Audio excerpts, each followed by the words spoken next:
There comes a moment in every soul's journey when it is no longer enough to be chosen. One must be revered. To live as an option is to live as a shadow in someone else's story. But to be seen as a luxury, that is to become the center of gravity. Not through vanity, not through arrogance, but through the sacred power of self-definition. Luxury is not simply wealth. It is worth. It is not about being expensive, it is about being rare. A diamond does not beg to be noticed. It shines in silence, and still all eyes find it. So today, I will guide you through the first 5 of 9 transformational keys, each one forged in the fires of psychology, myth, and real-life truth, to help you stop being an option and start being a luxury. There is a deep yearning in every person, a hunger not just to exist, but to mean something. Beneath the routines of daily life, beyond the mirror of appearances, lives a self not yet fully born, waiting to be discovered and honored. This self is not made of ego or ambition, but of story, symbol, and soul. And it does not speak in the language of trends or titles, but through the quiet current of energy that flows through your presence, your gestures, your silence. This is your archetype. We are all born into myth, not the myths of textbooks, but the ones written in our bones. The lover who sees beauty where others see utility. The warrior who rises again when others collapse, the magician who transforms pain into wisdom, the sovereign who leads not by force, but by inner gravity. These are not costumes to wear, but truths to embody. And yet, most people pass through life unaware that they are living someone else's script. They borrow fragments of others' identities, adopt roles handed to them by family, society, or fear, and then wonder why they feel unseen, undervalued, or replaceable. To be seen as a luxury and not an option, you must begin here with the radical act of remembrance. You must ask yourself with unflinching honesty, who am I beneath my name? What is the essence I carry when no one is watching? When do I feel most alive, most aligned, most undeniable? This is not a question of preference. It is a question of presence. What is the energy that moves through you when your defenses fall away? That energy is your signature. That is the beginning of your archetype. Consider Eliza, a woman of quiet elegance who once blended into the background of her own profession. She was an interior designer, competent, capable, forgettable. Clients liked her work, but they didn't remember her name. She worked long hours but earned little recognition. Until one day, while wandering through a museum in Florence, she stood in front of a sculpture of Terpsichore, the muse of dance. Something ancient stirred within her, a shiver that wasn't physical, but psychic. Tears welled up, not of sadness, but of knowing. She realized she was not a decorator. She was the muse, the bringer of beauty, not simply arrangement, the one who awakens soul in space. From that day forward, she stopped marketing herself as affordable. She stopped competing with generic portfolios and beige promises. She began speaking in the language of inspiration. Her brand, her tone, her demeanor, her prices, all shifted to match the truth of her identity. She no longer sold design services. She offered a transformation of energy. Her clients changed, her income changed, but most importantly, she changed. She became someone unforgettable, not because she tried to be, but because she remembered who she had always been. This is not a story about branding. This is a story about identity. You cannot command reverence until you have located your own sacredness. People do not pay more for objects because of features. They pay more because of feeling. That feeling must start within you, and feelings are not invented. They are unearthed. But let us be honest.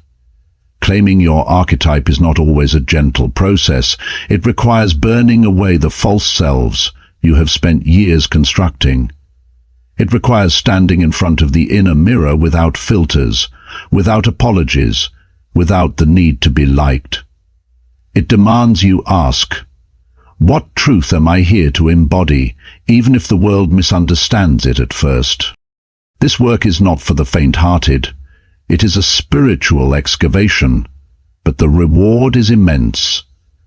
Once you know your archetype, your energy becomes specific. And in a world drowning in generalities, specificity is the new luxury. The sovereign does not need to convince others of her worth. She simply is. The magician does not explain himself. He transforms, and others feel it. The lover does not chase affection. He becomes a mirror in which others fall in love with themselves. When you embody your archetype, everything aligns. Your boundaries become clearer. Your presence becomes more magnetic. Your decisions no longer stem from anxiety, but from clarity. You no longer compete in markets saturated with options, because you are no longer an option. You are a category of one. But be warned. Others will try to resist your transformation. They will say you have changed, that you are too much, too different, too intense. Let them. These are the voices of the world trying to pull you back into smallness. Do not shrink to soothe their discomfort. You were not born to fit in. You were born to reveal something rare, something they didn't know they needed until you showed them. So study yourself as you would study a sacred text. Observe the patterns that have repeated in your life, the moments you've come alive, the symbols that keep appearing. Are you always drawn to healing others' pain? You may be the healer. Do you turn chaos into beauty? Perhaps you are the alchemist. Do people feel calmer just by being around you?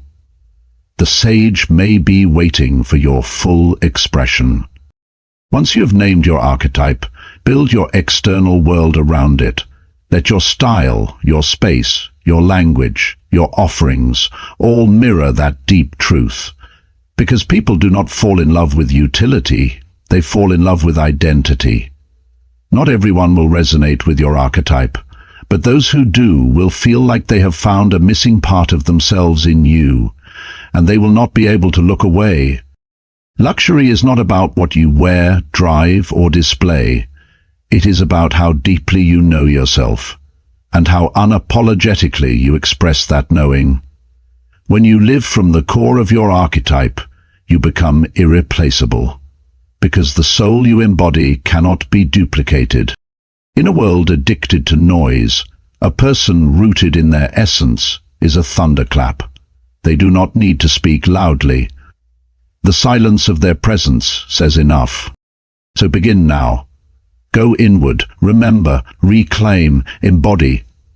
Because the first step to being seen as a luxury is not in changing how others see you.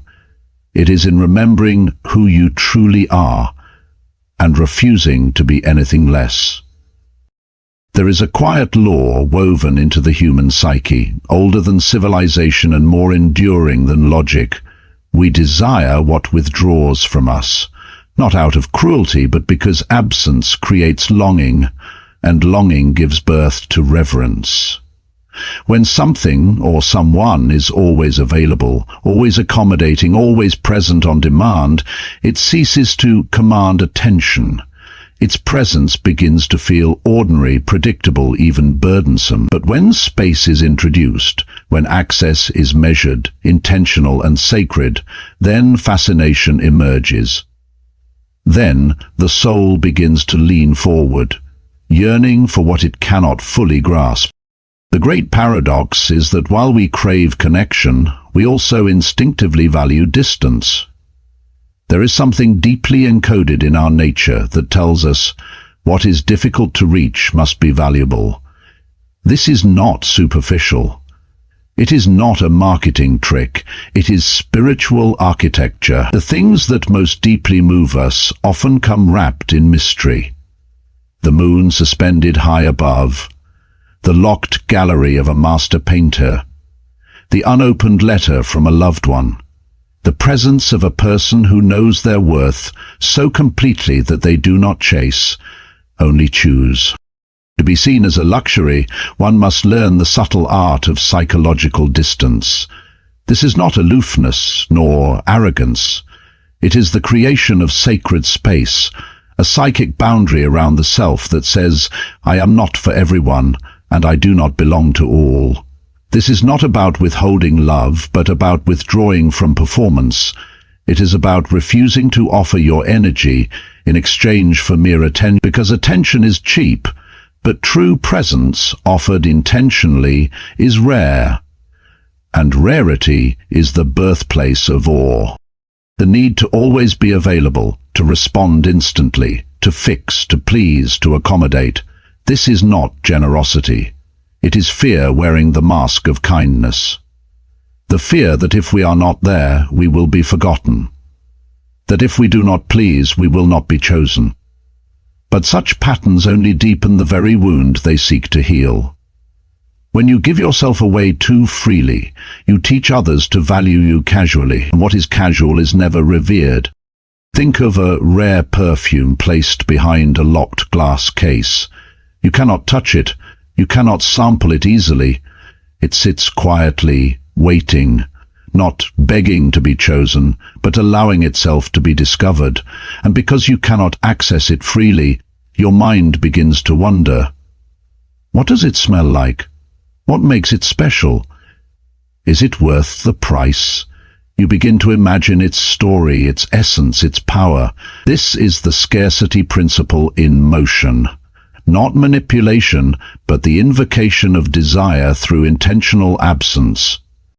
A study conducted at Stanford in 2007 revealed something remarkable. When participants were given the same bottle of wine but told that one was rare and the other common, they rated the rare one as significantly better, even though it was the same wine. The perception of value changed the experience. In essence, the story we are told about a thing becomes the lens through which we experience it. This principle applies to people too. When you guard your energy, when you move with discernment, when you are not always accessible, you shape the story others tell themselves about you. And they begin to see you as something worth waiting for, worth pursuing, worth holding with care. But creating distance is not just about others. It is also about self-respect. It is about choosing to exist in your own rhythm, rather than being pulled by the urgency of others' needs or desires. It is about giving yourself the dignity of time and space, and allowing those who seek your presence to enter with intention, not assumption. You do not need to explain your silence. You do not need to justify your boundaries. You only need to honor them. For every moment you choose yourself over performance, you remind your psyche that you are not here to be consumed, you are here to be experienced. Mystery is not something to be feared, it is a form of power. When others cannot predict your every move, when your time is not on tap, when your emotions are not always on display, they must learn to approach you with respect. They must slow down. Pay attention, listen. This is the velvet rope of the psyche, the invisible boundary that signals, this is not ordinary. And we know, without being told, that to cross it requires reverence. This is not to suggest you become cold or distant. True psychological distance is not about disconnection. It is about depth. It is the difference between shallow waters that anyone can wade through, and a deep, still lake that one must approach with care. When you create space around your presence, you invite others to meet you with greater consciousness. You teach them not to take you for granted, not because you punish them, but because you honor yourself. And yet, in a culture that glorifies availability, instant replies, open calendars, emotional exposure, this can feel radical. It can feel selfish. It can feel lonely, but there is a sacredness in solitude that cannot be found in constant connection. When you step back, you begin to hear yourself again. You begin to feel the difference between authentic desire and reactive obligation. You begin to notice who reaches out when you are no longer performing, who waits, who wonders, who sees you not as a resource, but as a rare encounter. Let your absence speak. Let the silence between words become part of the music. Let your time be an offering, not a default. When you stop chasing, you start choosing. And what you choose reflects what you believe you are worth. So the next time you feel the urge to fill every gap with words, every space with presence, every silence with reassurance, pause. Ask yourself, is this an act of love or an attempt to prove I am enough? And then, if you dare, retreat, not in anger, but in reverence. Let them miss you, let them wonder. Let them feel the weight of your absence, and in that space, allow the slow burn of longing to replace the fleeting high of attention.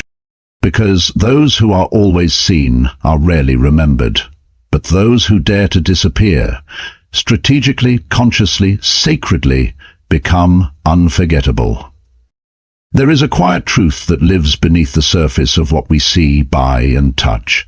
Luxury is never truly about price, it is about presence.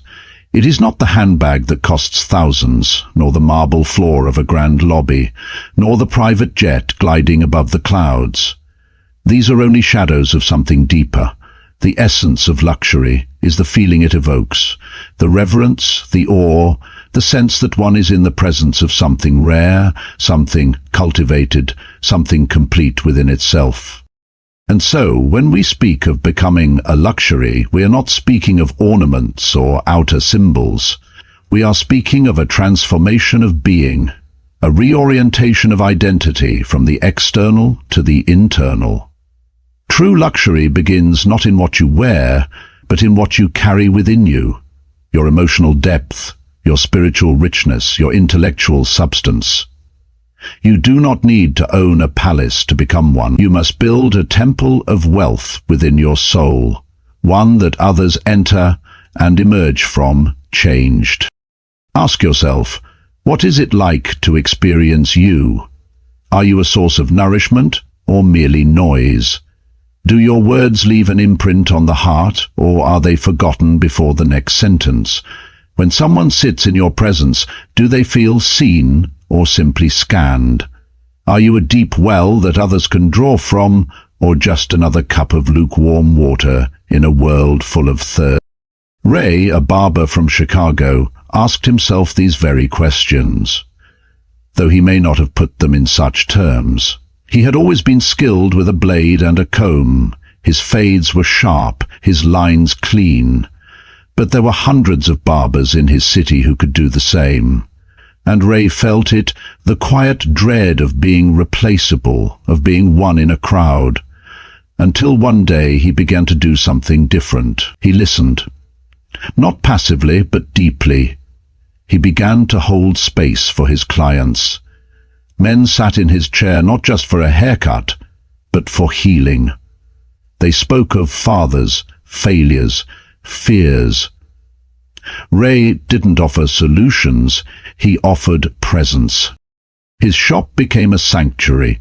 Clients returned not only because of the skill of his hands, but because of the richness of his energy. They told their friends, they booked months in advance, and Ray's prices rose, not because he demanded more, but because what he offered became rare. He had become emotionally expensive, not in the sense of being difficult, but in the sense that experiencing him felt valuable. This is the quiet key to becoming a luxury. Cultivate your inner riches until your presence becomes an experience people remember, long for, and return to. Develop yourself to such a depth that others cannot help but slow down in your presence, as they would in a cathedral or a sunset. But this is not about performance. You cannot fake depth. You cannot read one book and claim wisdom. You cannot mimic presence. You must become it. And to do that, you must first commit to the inner path. Read widely, not just to impress, but to understand. Read fiction, philosophy, poetry. Let new thoughts unsettle you. Reflect on your past with tenderness and honesty. Heal the wounds that make you reactive. Soften the fears that keep you guarded. Grow not for applause, but for alignment. The path to inner wealth is quiet and long. There are no shortcuts. But every moment you choose to return to yourself rather than escape into distraction, you are depositing into your emotional bank, and eventually you will carry that richness into. People sense it. They may not name it, but they feel it. The calm steadiness in your voice, the way you hold silence without rushing to fill it, the way you offer a single word that lands with the weight of 100. This is the energy of someone who has done the work, who has sat with their own darkness and made peace with it, who does not seek to be everything to everyone, but instead offers a singular presence that is irreplaceable. And let us be clear, becoming emotionally expensive does not mean being emotionally unavailable. It means your energy is not free to those who waste it. It means your attention is not scattered, but sacred. It means that when you choose to be present, you are fully present, and when you step away, it is not with guilt, but with grace. The modern world is starving for this kind of presence. We scroll, we swipe, we skim. We trade depth for speed, substance for spectacle, and in doing so we begin to treat people like content, consumable, forgettable, replaceable. But when you choose to cultivate your inner life, you say as a quiet rebellion against that trend. You say, I will not be shallow, even if the world asks me to be. I will not offer myself cheaply. I will be rare. And rarity is what draws people in, not in the sense of playing hard to get, but in the sense of being hard to find. When someone senses that your mind is a library, your heart a sanctuary, your presence a healing balm, they will not forget you. They will compare every shallow interaction after you to the feeling of sitting with you, and they will realize, this is what I've been missing. You must become the kind of person who brings others back to themselves. Not by force, but by frequency. When someone walks away from you, they should feel more whole, more honest, more awake. That is luxury. That is the power of inner wealth. Not everyone will recognize it. Some will be intimidated. Others will not be ready.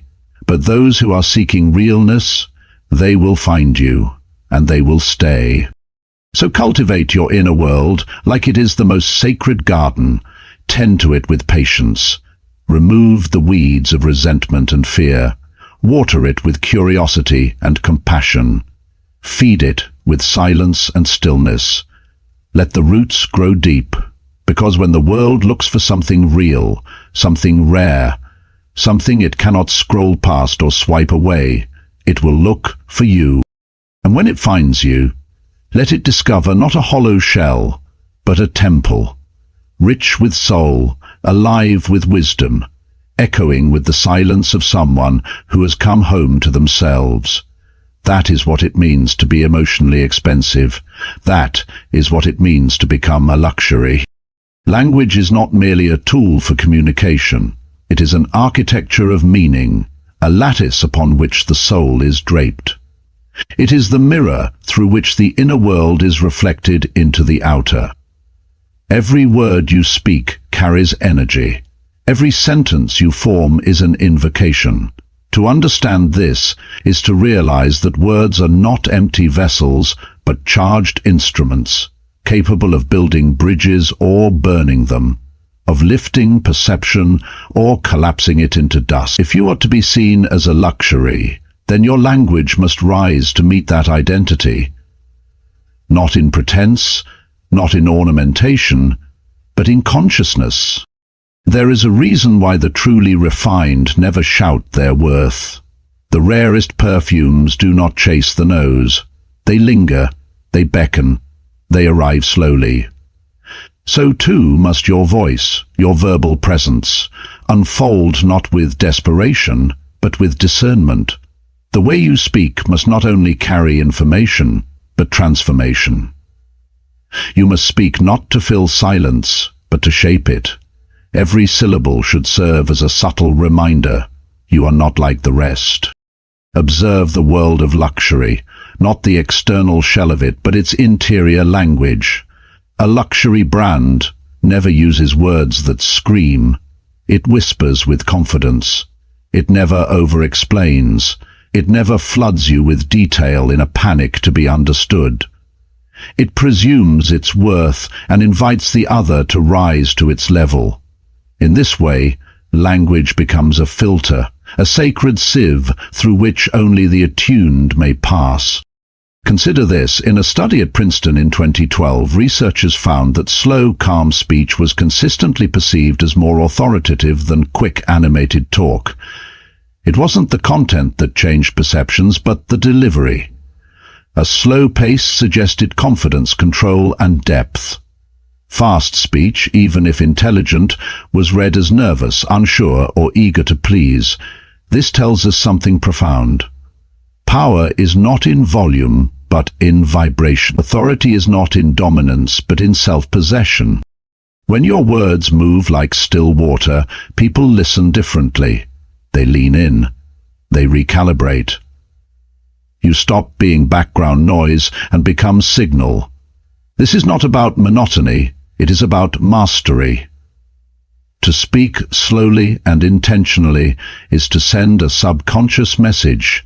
I am not in a rush to be validated. I am already established, already rooted. You may meet me here if you wish, but I do not need you to. Refining your language begins not just with vocabulary, but with the quality of your presence. What intention sits behind your words? What energy do they carry? Are you speaking to prove something or to share something? Are you asking to be accepted or revealing that you already are? Shift the way you describe your life, your choices, your boundaries. Instead of saying, I need to rest, say, I've chosen to rest. Do you feel the difference? One is a plea, the other is a statement of sovereignty. I can't make it becomes, that's not aligned for me right now. Suddenly, you're no longer in a position of lack or struggle. You are centered, discerning, in command of your direction. Words shape not only how others see you, but how you see yourself. Language is internal as much as it is external. When you speak as if you are valuable, your psyche begins to believe it. When your language reflects clarity, poise, and vision, your identity begins to settle into those truths, and soon others will respond to that vibration. Not because you demanded it, but because you embodied it. A man once came to a therapist, frantic and exhausted. He kept saying, I'm always so busy. I have to do this. I can't stop. I need to be there. I have no choice. The therapist listened quietly, then asked, what if, instead of saying, I have to, you said, I choose to? The man paused. It felt strange, but he tried it. I choose to go to this meeting. I choose to take this call. A few moments passed and tears welled in his eyes. If I'm choosing it, he said, then why am I choosing things that are killing me? This is the power of language, not just in how it shapes others' perception, but in how it brings clarity to our own lives. When you master your language, you begin to reclaim authorship. You begin to notice the places where you've given your power away, through rushed words, sloppy metaphors, anxious speech, or apologetic tones. And when you clean those places, when you begin to speak like someone whose life is intentional, others begin to listen with new ears. This is not about using grandiose words or sounding intellectual. It's about alignment. Speak only what is true. Remove filler. Let silence stand where nothing essential needs to be said. Silence, when held with confidence, is louder than any noise. It signals restraint. It suggests depth. It invites the other to come closer, not because you pull them, but because they are drawn by the gravity of your being. And let us not forget the non-verbal. Your tone, your gestures, your gaze. These are part of language too. When your eyes hold steady contact, when your voice doesn't waver, when your body is still and deliberate, your presence begins to speak long before you open your mouth. This embodied language communicates something primal. I am safe within myself. I do not need to dominate or diminish. I simply am. To be perceived as a luxury, you must become fluent in the language of grace. This does not mean being emotionless or stiff. It means being intentional. It means that your no carries dignity, that your yes feels sacred, that your greetings uplift and your goodbyes linger. You become not just a speaker, but a signal, an energetic tone in a noisy world. So begin today. Refine how you speak about yourself, your time, your choices. Catch the moments when you default to self-erasure, the over-explaining, the minimizing, the apologizing for your existence. Replace them with language that honors your truth. Begin slowly, choose one phrase. Say it with full presence. Notice how it feels. Notice what it stirs in you and in those who hear it. You are not here to convince. You are here to command, gently, quietly, irrevocably. Let your words become fewer, truer, more attuned. And over time, your voice will cease to be background static. It will become a current, a frequency, a rare and treasured sound. Because those who speak with soul, who pause with power, who choose their words like artists choose their colors, they are not merely heard, they are remembered. Before the mind speaks, the soul sees. And what it sees, it understands, not through analysis, but through intuition. We are not rational beings first, we are symbolic. Long before language was born, the human psyche communicated in images, in shapes, in patterns. This is still true today. The unconscious does not respond to facts. It responds to symbols. And thus, if you are to be seen as a luxury, not merely desired but revered, you must learn to speak to the soul in its native tongue, through aesthetic. Think of a luxury experience. Before you know what it costs, before you touch it or taste it or read about it, you feel it. A scent in the air, the weight of silence, the color palette of the room, the tailoring of the staff uniforms, the texture of the invitation card. None of this is accidental. Luxury is always intentional.